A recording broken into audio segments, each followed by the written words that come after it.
You think time had a beginning, that there was a moment, the Big Bang, when time started ticking, when the universe exploded into existence from nothing, and before that moment there was. What? Nothing? No space, no time, no matter, no energy, just nothing. And then suddenly, bang, everything appears? That's what everyone says. That's what the textbooks tell you. The universe is 13.8 billion years old. Time began at the Big Bang.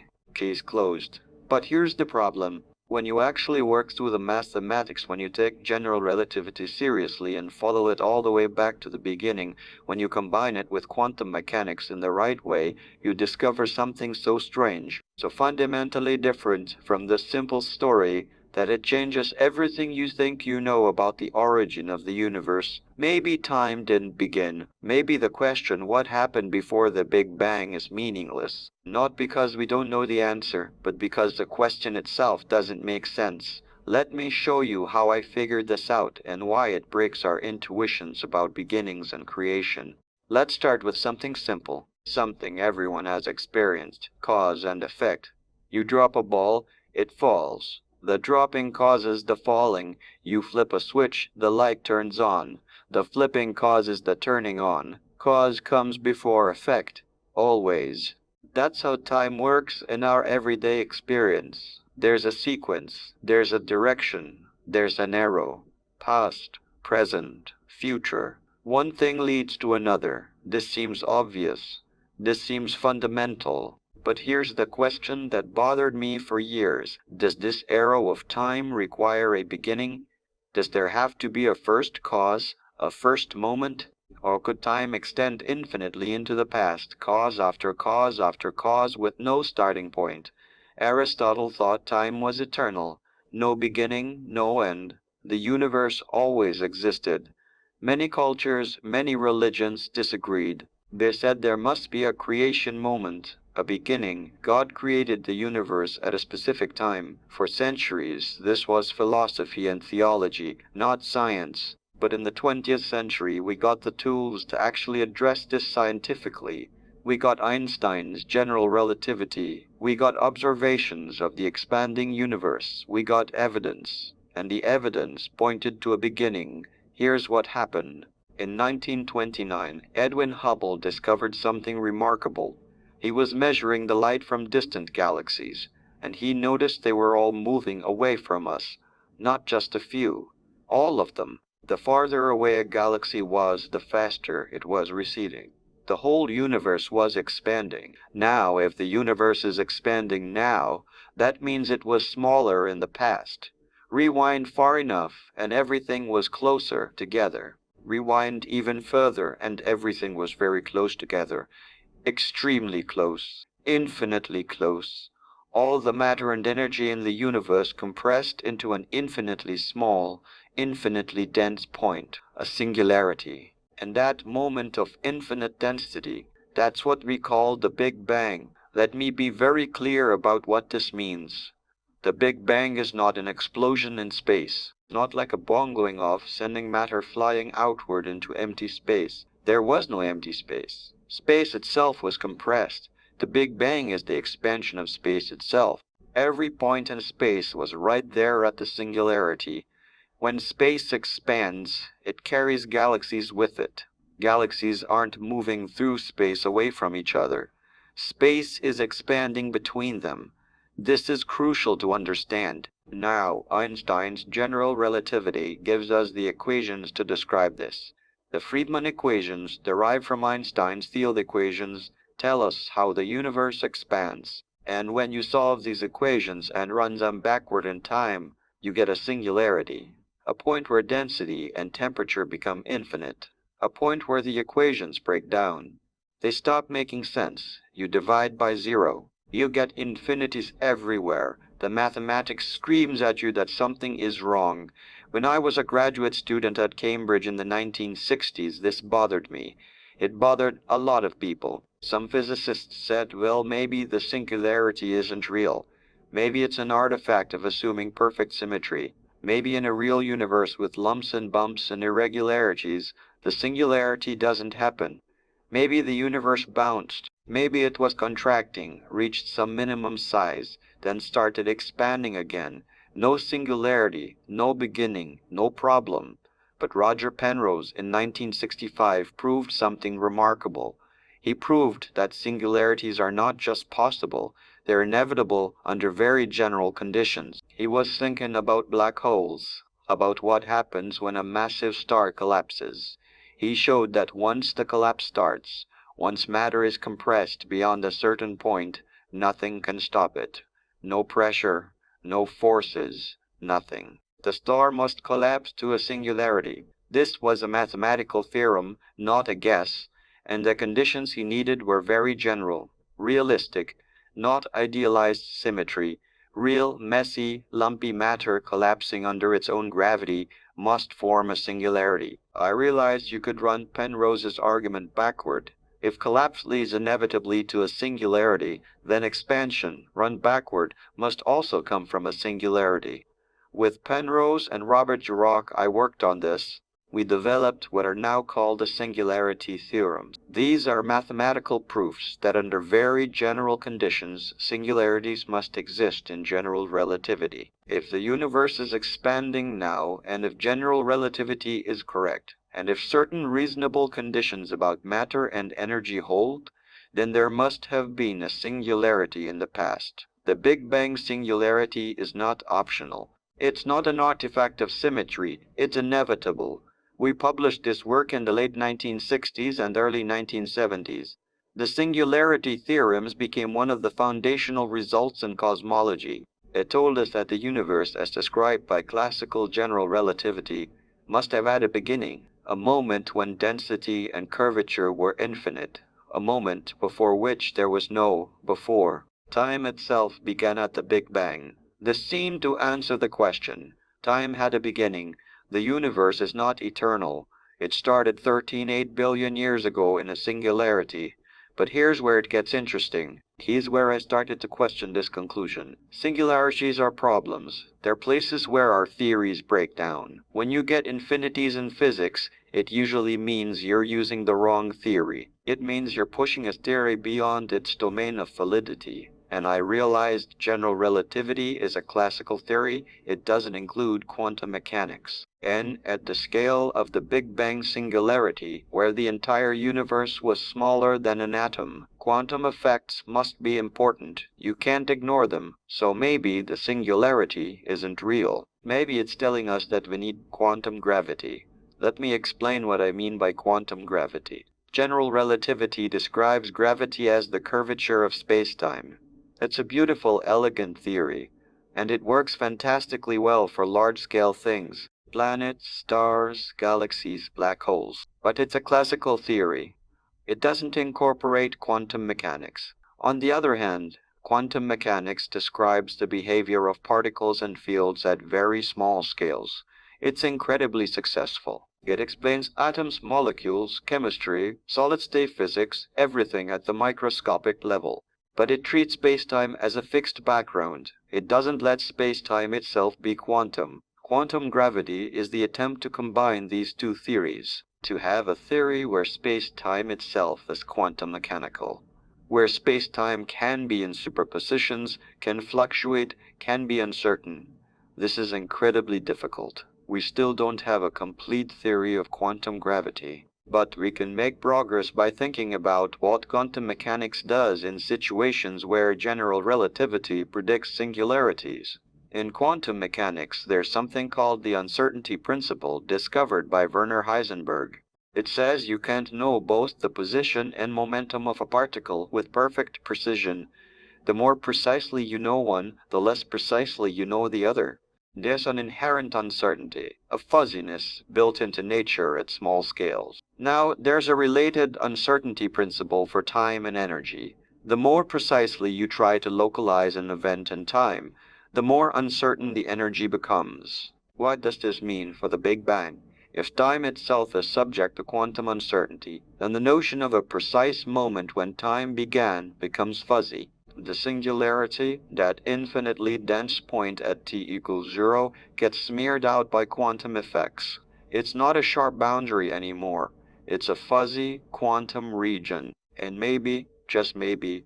Asking what happened before the Big Bang is like asking what's north of the North Pole. It's not that we don't know. It's that the question doesn't make sense because time itself doesn't extend before that point. Not because of a boundary, but because of the structure of space-time itself. This idea was half-formed in my mind for years. Then, in the early 1980s, I started working with Jim Hartley, a physicist at UC Santa Barbara. We were trying to figure out how to apply quantum mechanics to the universe as a whole. This is tricky. In ordinary quantum mechanics, you have a system and you have an environment. The system is quantum. The environment is classical. You measure the system. But the universe has no environment. There's nothing outside it. So how do you apply quantum mechanics? We developed what's called the no-boundary proposal. Here's the idea. In quantum mechanics, you don't just have one history, one path. You have a sum over all possible histories. This is Richard Feynman's path integral formulation. To calculate the probability of going from one state to another, you sum over all possible paths, all possible histories connecting those states.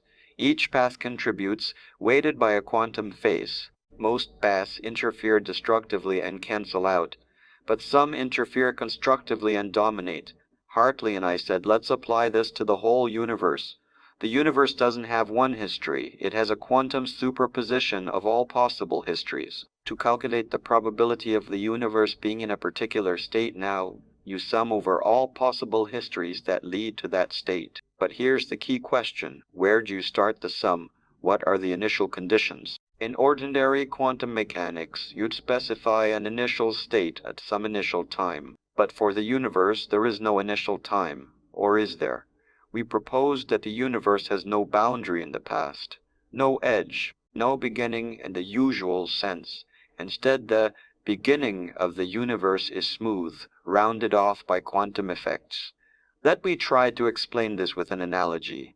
Think about the Earth. The Earth's surface is finite but has no boundary. You can walk around the Earth, and you never hit an edge. The North Pole is not an edge. It's just a point like any other point. Now, time near the Big Bang might be like this. Instead of time starting at a sharp boundary, a singularity, it might smoothly transition from not existing to existing, like how the Earth's surface smoothly curves around. But there's a subtlety. To make this work mathematically, we had to use something called imaginary time. In ordinary physics, time is a real number. Seconds, minutes, hours. Real numbers. But in quantum mechanics, you can mathematically continue time into the complex plane. You replace real-time t with imaginary time tis, where tis equals it. Imaginary in the mathematical sense, involving the square root of -1. This is called a Wick rotation, and it's a standard technique in quantum field theory. In imaginary time, the mathematics of general relativity changes. The distinction between time and space blurs. Space-time becomes Euclidean, like the surface of a sphere. And in this picture, the universe has no boundary. Just like the surface of a sphere has no edge, the universe in imaginary time has no beginning. It's finite in extent, but has no boundary. Time smoothly curves around like latitude on a sphere. You can't ask what's south of the South Pole. There's no south of the South Pole. It's the southernmost point. Similarly, you can't ask what happened before the Big Bang. The Big Bang is the earliest point in a sense, but there's no edge, no boundary, no before. Now you might say, wait, imaginary time? That's just a mathematical trick. Real time is what we experience. And you're right. We live in real time. So what does this imaginary time picture mean for real time? The idea is that the universe starts in imaginary time, where there's no boundary, no beginning. Then, through quantum tunneling, it transitions to real time. In real time, the universe is expanding, evolving, following the usual cosmological dynamics. But the question, what happened before the Big Bang, doesn't arise because before is in imaginary time, where time behaves like space and there's no boundary. This is the no-boundary proposal. The boundary condition of the universe is that it has no boundary. Let me say that again because it's important. The universe is finite in imaginary time but has no boundary. There's no initial moment, no edge, no beginning in the sense of a sharp boundary where you could ask what came before. Time in this picture begins smoothly, naturally, as part of the quantum geometry of space-time. Jim Hartley and I published this in 1983. It was speculative. It still is. We don't have a complete theory of quantum gravity to make it rigorous, but it's a concrete proposal for how the universe could begin without a singularity, without a moment of creation, without a before. It's a way to answer the question, why did time begin, by saying, in a sense, it didn't. Time, as we experience it in real time, had a beginning. But in the full quantum description, including imaginary time, there's no boundary, no edge, no beginning. People often ask me, does this mean there's no need for a creator? Does this eliminate God? I've always been careful about this. Science addresses how the universe works, not why it exists. The no-boundary proposal tells us about the structure of space-time at the Big Bang. It suggests that asking what caused the Big Bang or what came before might be meaningless questions, not because we don't know, but because the concepts of cause and before don't apply. But that doesn't answer the deeper question of why there's a universe at all, why the laws of physics are what they are, why anything exists rather than nothing. Those are questions science may never fully answer. But let's go deeper into the physics. What does the no-boundary proposal predict? One key prediction is about the initial state of the universe. In the very early universe, quantum fluctuations would have been important. Tiny variations in density, in energy, in the curvature of space. These quantum fluctuations get amplified by the expansion of the universe, by a process called inflation, which we'll get to.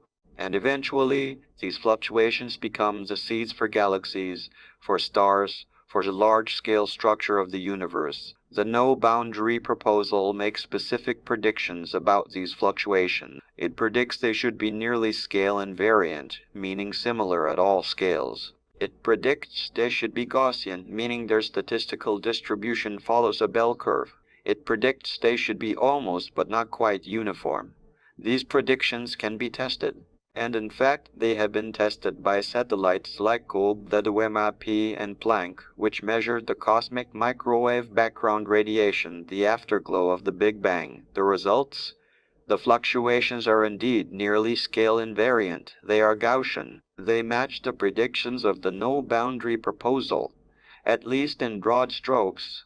This is remarkable. A proposal about quantum gravity at the Planck scale, 10 to the minus 35 meters, makes predictions that we can test with observations of the cosmic microwave background across the entire visible universe. Now, let me talk about inflation. Inflation is the idea that the very early universe underwent a period of exponential expansion, much faster than the ordinary expansion we see today. In a tiny fraction of a second, a region smaller than an atom expanded to a size much larger than the observable universe today. This sounds crazy, but it solves several problems in cosmology. It explains why the universe is so uniform on large scales. It explains why space is so flat. It explains why we don't see magnetic monopoles or other exotic relics from the very early universe. Alan Guth proposed inflation in 1980. Andre Linde and others developed it further. The mechanism is a scalar field called the inflaton, which has a potential energy that drives the expansion. During inflation, this field sits in a high-energy state, and the energy density of the field acts like a cosmological constant, causing exponential expansion. Eventually, the field rose down to a lower energy state, inflation ends, and the energy of the field converts into matter and radiation, reheating the universe. This is the hot Big Bang that we observe. Inflation and the no-boundary proposal fit together beautifully. The no-boundary proposal gives the initial conditions, the quantum state of the universe in imaginary time. Inflation takes those initial conditions and amplifies quantum fluctuations, making them classical, macroscopic, observable. Together they provide a framework for understanding the origin and early evolution of the universe. But there are challenges. The no-boundary proposal requires calculations in quantum gravity, and we don't have a complete theory. we can make approximations. We can use semi-classical methods, where spacetime is treated classically but fields on spacetime are quantum. But for the very earliest moments, when the universe was at the Planck scale, these approximations break down.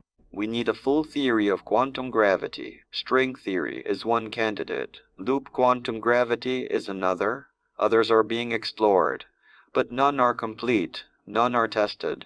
Another challenge is the measure problem. In an inflating universe, inflation doesn't end everywhere at once. Some regions stop inflating, some keep going. The regions that keep inflating expand faster, so they take up more volume. This process continues forever, creating a multiverse, an infinite collection of bubble universes, each with potentially different properties. But if there are infinitely many universes, how do you calculate probabilities? How do you predict what we should observe in our universe? This is the measure problem, and it's unsolved.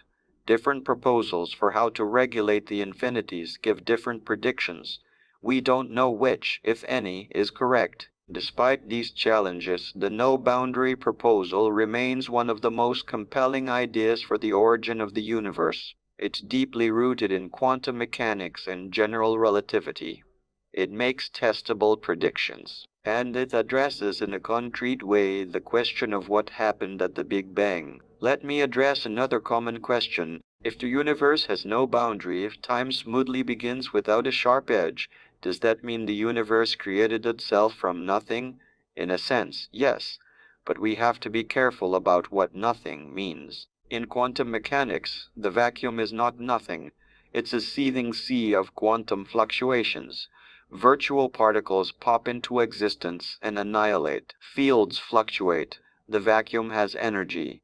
And in quantum gravity, space-time itself can fluctuate. A tiny bubble of spacetime can pop into existence, quantum tunnel into a larger size, inflate, and become a universe. This is creation from the quantum vacuum, not from absolute nothingness. But where did the quantum vacuum come from?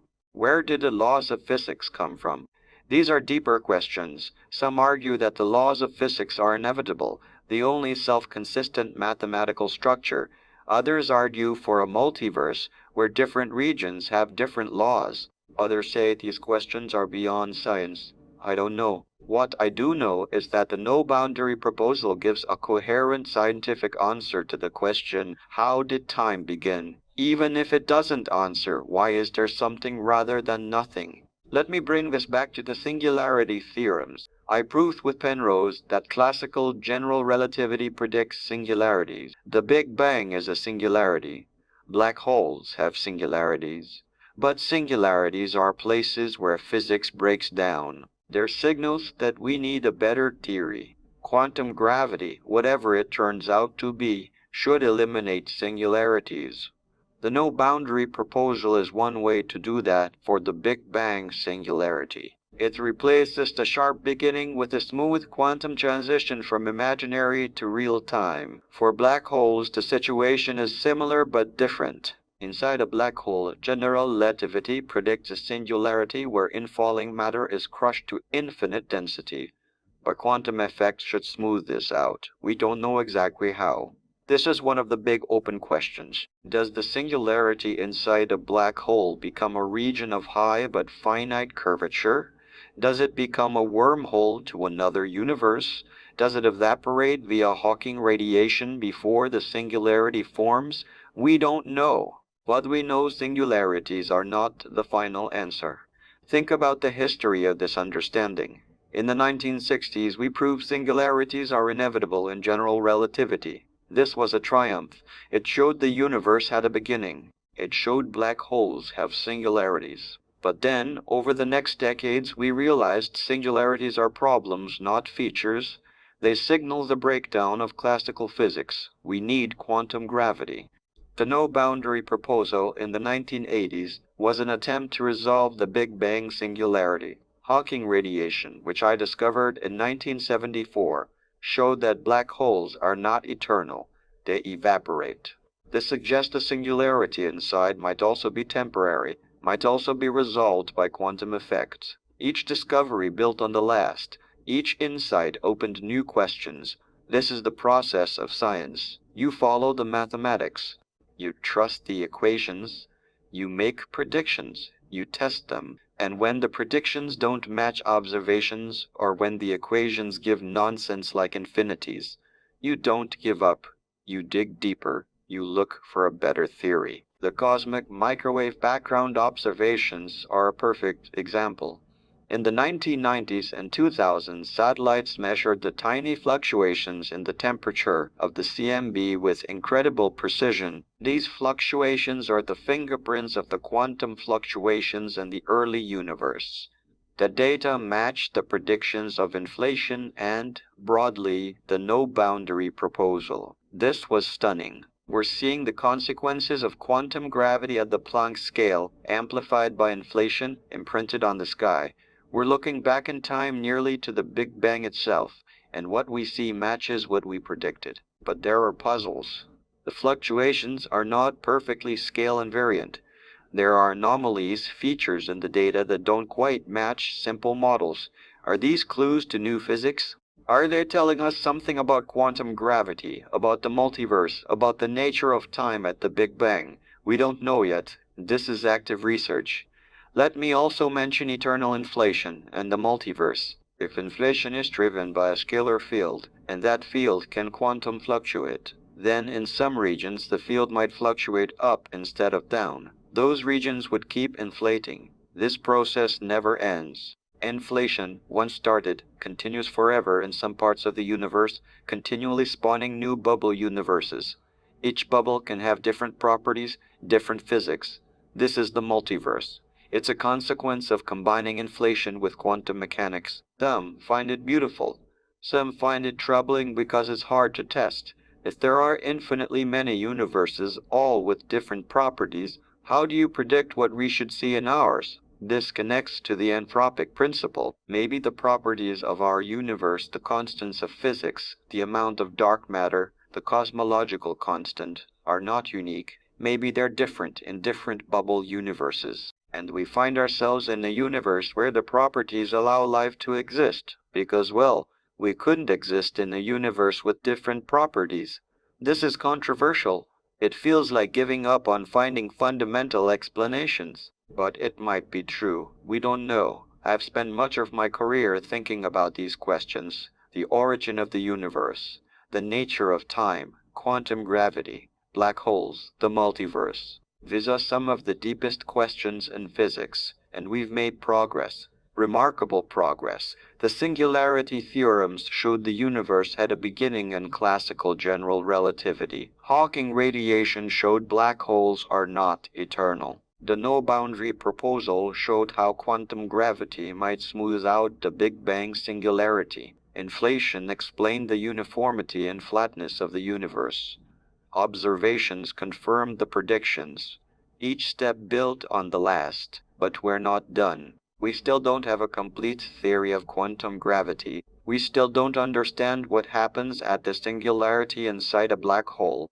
We still don't know if the multiverse is real. We still don't know why the laws of physics are what they are. These questions remain open. They're being worked on by physicists around the world. New ideas, new experiments, new observations are coming all the time. So, why did time begin? The classical answer from the singularity theorems is that time began at the Big Bang, a moment of infinite density where space-time itself emerged from nothing. But the quantum answer from the no-boundary proposal is more subtle. Time, an imaginary time, has no beginning.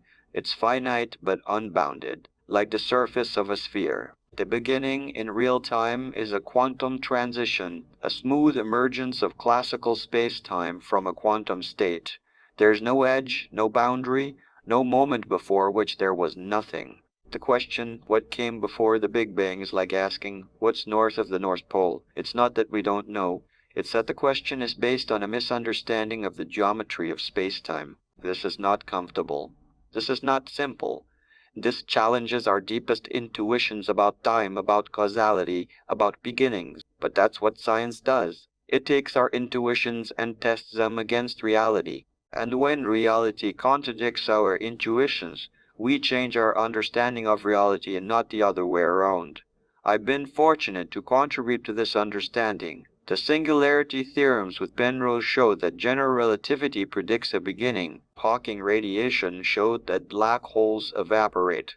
The no-boundary proposal with Hartley showed how quantum mechanics might eliminate that beginning. These ideas are now part of the fabric of modern cosmology. They're not the final word.